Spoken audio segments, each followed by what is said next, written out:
Welcome to The Explainer. Today, we're diving into a massive structural mystery that affects, well, pretty much every city on the planet. We're going to look at one of the most common materials on Earth, concrete, but through a completely new microscopic lens. Because let's be real, it's a situation we've all gone through, right? You're just walking down the street and bam, you trip on a cracked sidewalk.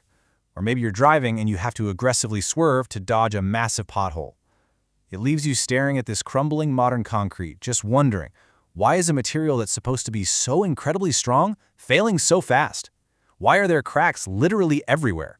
To understand just how bizarre this is, compare the incredibly short lifespan of that annoying cracked sidewalk, which, might only survive a few decades, with the awe-inspiring durability of ancient Roman architecture. We have Roman structures that have literally been standing for over 2,000 years. It's an absolute engineering paradox. Take the Pantheon in Rome, for example. Completed around 127 AD, it features this massive, unreinforced, lightweight concrete dome. The Roman engineers actually graded the aggregates by weight. They used heavy basalt down at the bottom and highly porous, light pumice at the very top. And the result? Structures like this are still standing completely intact today, while our modern materials just crumble. So the secret really lies in the recipe. The Romans used what's called a pozzolanic cement. This was a very specific mixture of volcanic ash from near Naples, mixed together with lime and rubble. Modern mixes, on the other hand, rely almost entirely on Portland cement chemistry. We manufacture this by burning limestone and clay in kilns to create something called clinker. So we're talking about two completely different chemical approaches that end up yielding completely different lifespans. Now, to truly understand this paradox, we have to kind of zoom in. We need to transition from looking at these massive bridges and giant domes all the way down to the microscopic level. We need to examine the invisible, decades-long physical and chemical processes happening inside the concrete itself. Because, believe it or not, concrete is actually far more alive than it looks. The absolutely crucial thing to know here is that concrete doesn't just dry like a coat of paint. That is a huge misconception. Instead, it undergoes a process called hydration. Think of hydration like a dynamic chemical engine. And this engine, it uses internal moisture levels as the exact fuel it needs for chemical hardening. So as long as there's moisture in there, the engine keeps running and the material keeps transforming. And as this hydration engine runs, it creates something super vital. CSH, or calcium silicate hydrate, barrier shells. I want you to imagine these as tiny protective suits of armor enveloping the unreacted cement grains. These highly impermeable chemical barriers are the exact things that control the hydration rates over many centuries. They basically act as a microscopic bottleneck. Because of these shells, water actually has to physically move or diffuse through those tiny, porous protective layers just to reach the unreacted cement inside. Now, it's an incredibly slow transport process, but it's exactly what keeps the entire hydration cycle going over the long haul. This fundamentally changes how we need to view construction. Look at this timeline. During the first few hours, discontinuous nanoglobules form. After a day, they fuse into contiguous shells. But here is the most amazing part. This concrete hydration keeps happening for decades and even centuries, especially inside thick concrete cores where the outside environment can't just dry it out. But there is a very strict rule governing this whole process, and it all comes down to the number 0.78. This is the critical internal relative humidity threshold at room temperature.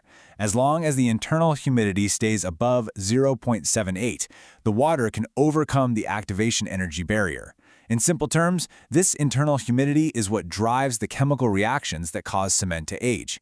If that number drops below 0.78, well, the whole process just stops dead in its tracks. So over time, these shells chemically fuse together and physically thicken. And by doing so, they physically trap that crucial internal humidity deep inside the core. This effectively locks in the hydration engine's fuel for the long haul, slowly feeding the reaction over generations.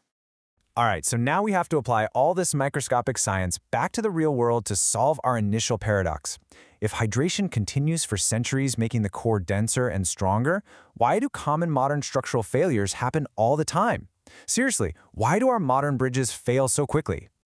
Well, data from a Northwestern University database really highlights the severity of this. They tracked 71 large-span pre-stressed bridges that suffered from serious structural sagging and damage. This proves exactly why bridge longevity relies entirely on understanding this long-term cement hydration. If engineers don't properly account for how concrete ages over decades, the structures simply warp and break.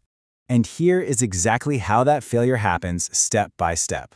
Modern high-performance concrete hydrates very fast initially, but this rapid reaction causes internal moisture levels to drop way too quickly, a process known as self-desiccation. The concrete is basically just drying itself out from the inside. This creates massive internal stresses, shrinkage, and ultimately those modern concrete cracking patterns we see absolutely everywhere today.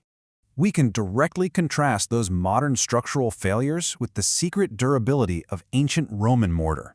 See, because the Romans used that volcanic pozzolanic ash, their concrete hardened in a much more controlled way that actively avoided those rapid internal stress and expansion problems.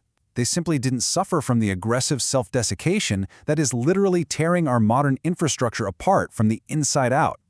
Which brings us to a really critical realization. Future concrete designs absolutely must aim for century-long lifespans. We just can't afford to keep rebuilding our highways every 40 years, right? And to achieve this, we have to learn from both the massive macroscopic triumphs of the Roman past and the microscopic physics of the present. By contrasting the Roman use of volcanic ash with our modern cement chemistry, we finally have a roadmap. Researchers are actually looking at combining these methods now. If we can actively engineer these CSH barrier shells to properly manage that internal moisture fuel, we can completely avoid self-desiccation. We can actually build infrastructure that slowly and safely hydrates over decades, lasting for generations to come. It's honestly incredible to think that the key to saving our modern cities from crumbling lies in understanding a 2,000-year-old Roman dome, combined with the microscopic water droplets trapped inside tiny chemical shells. Wild, but true.